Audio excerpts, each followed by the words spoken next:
from that you gather, who are you dealing with? Who am I dealing with this particular group in this era?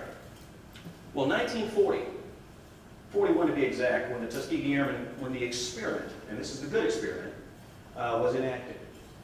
You've got a war going on, World War II. And if you recall, total dead in World War II. Well, Civil War, we lost 650,000 Americans. World War II, 418,000 Americans. So, of course, the war effort's just starting now, but you've got a war effort going on. You need able-bodied people. Men, women, anybody who can provide some aid and assistance, we need it. And that was the part of the emphasis. Everything has got a financial component. Most things that are done around the world, not just in the United States. But we needed bodies. We needed able-bodied bodies. And so a group got together and said, hey, look, we've got all of these black men over here who could potentially aid us in our struggles. Why not utilize them? Balderdash, people would say. Opposing groups would say. Insane. No way in the world. There's no way in the world we're going to have, first of all, black men in the military. Secondly, black men flying airplanes, aiding the aviation component of the war effort. Impossible. They can't do it. Well, let's see. Let's take a shot in the dark. Let's see what these guys are really capable of. Are they capable of providing some kind of impact, some kind of beneficial impact to the war effort? And hence the Tuskegee Airmen experiment was spawned. All told, the Tuskegee Airmen would total about 1,000 total bodies that were put through the experiment, all told, 41 to 46. This created the 332nd Fighter Group, which the 100 Fighter Squadron, 100, 102nd, 100, 101st, 102nd, and then the 300, 301st, 302nd Fighter Squadrons were part of. And also the full 47th Bombardment Group of the United States Army Air Force. Of course, at that time there was no Air Force. The Air Force didn't come along until 47, about a year later, after the war. But these were the Red Tails. Once they were trained and sent off and began to make names for themselves. I'm going to go back to that in a bit. Take it off the screen so you can't see it. This experiment, so challenging to some. There were a number of groups out there that had in no way would they have allowed the participation of black men flying airplanes because it would legitimize, in a number of eyes, them as capable humans. Legitimize. I mean, you got a black man flying an airplane. Wow. How can I label him stupid and lacking if he can do something that our best are capable of doing? That's impressive. Can't let that happen. If we let this happen, for those who would derive this type of experiment, if we let this happen, we've sunk ourselves in terms of our ability to say that they're inferior. It fights the argument. So strong were the proponents for it. One of those proponents being Eleanor Roosevelt. Eleanor Roosevelt came down to Tuskegee, down to Moton Field. Moton Field right there in Alabama, where actually I learned how to fly myself. There in Moton Field, Alabama. Obviously not the Stearman, but at that very location. That's where they were trained here in Alabama, the Tuskegee Airmen. She came down and wanted a walkthrough of the facility because she was curious about it too. As she was walking around, she said, well, I'm here. Let me go flying. You say this is, generals, you say this is a viable silo for potential pilots? Let's test it. Let me go flying with these guys. And the generals are like, whoa, whoa, whoa. She's like, you said this was legitimate. Let me fly. She hops in the aircraft with Chief Alfred Anderson, who I love. He's a fantastic individual. I'm going to break here and talk about this man for a second. I said that I learned how to fly at Tuskegee. I did. While I was there, I was learning about the Tuskegee Airmen. I went to the archives at Tuskegee, and man, they've got all kinds of newsreels. President Reagan narrated a lot of them, talking about the Tuskegee Airmen. So I'd sit there and watch these things. I learned about him. And I said, hey, I said, when did he die? I want to see his gravesite. He said, he's not dead. Chief Anderson's still alive. He's about 90 years old. but he's still alive. I said, really? I'd love to meet him. They said, heck, we'll do that. So it took me out to meet Chief Anderson. I go to his house, and I'm shaking his hand, and he can barely get around. I mean, he's barely convalescing. I mean, he can barely move. And he says,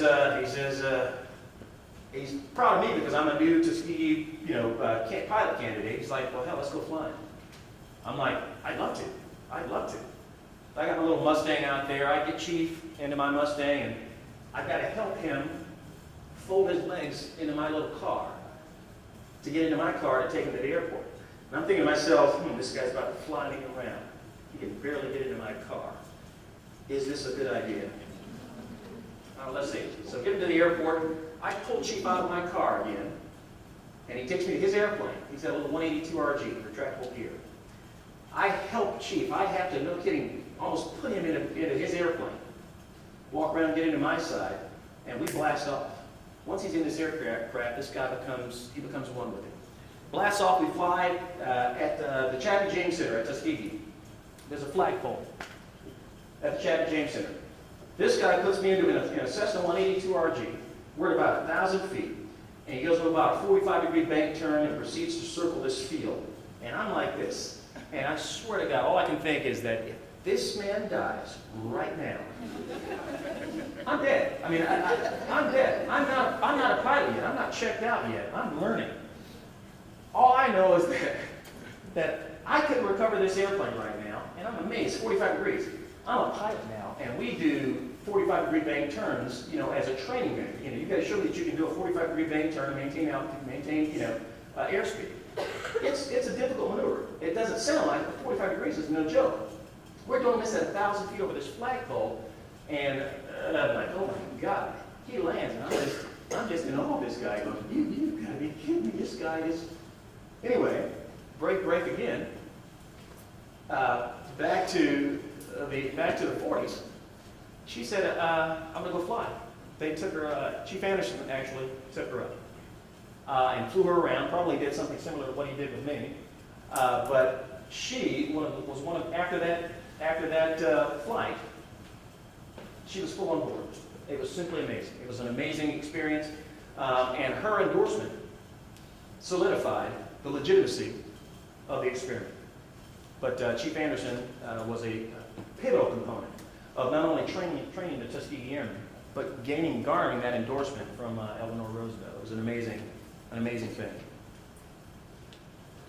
Go back a couple of seconds. I talked about 1,000 pilots. Let me talk about some of the accolades of these Tuskegee Airmen.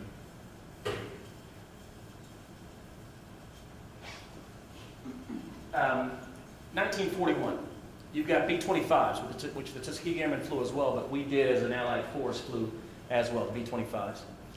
Six-man crew, pilot, co-pilot, navigator, bombardier. You've got the guy who sits in the top turret, and you've got a guy who sits in the back turret.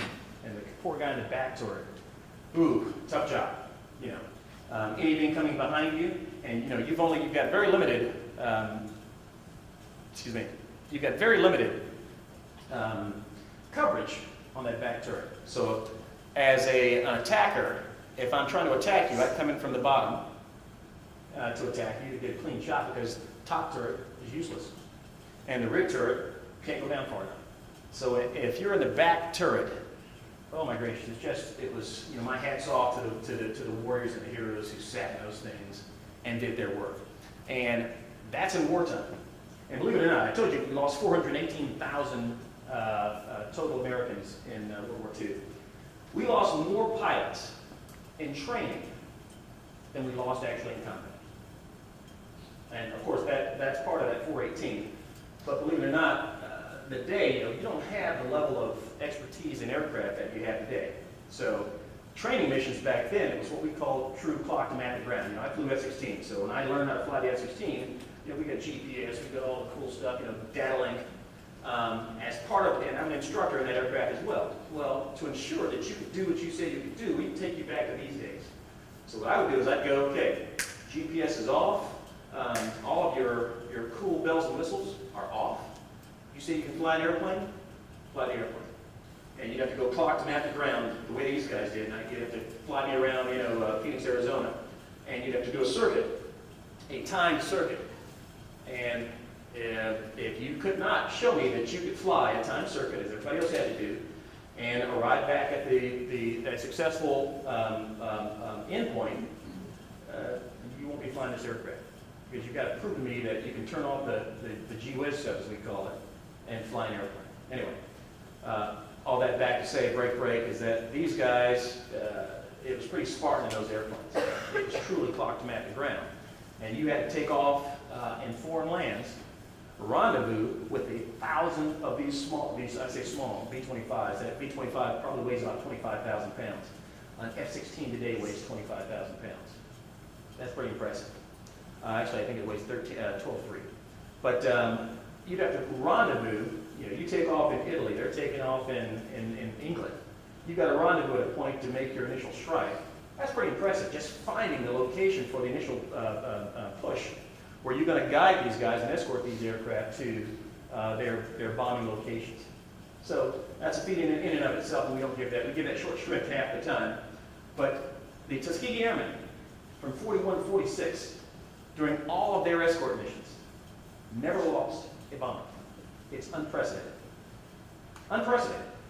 These guys, when they got to Europe, couldn't eat, couldn't drink in the officers' mess. You know, we've got an officers and an enlisted mess, and officer and enlisted bars and clubs. They couldn't go into those. But they were expected to do their job. And flawlessly they did. To the point that after the word began to get out that these red tails never lost a fighter. Everybody flying, never lost a bomber. Everybody flying the bombers now suddenly had extreme interest in ensuring that the red tails were watching their six whenever they did bombing missions. And so, of course, they got more missions. And as they got more missions, you all right? Okay. Okay. As they got more missions, you know, it made the record all the more impressive.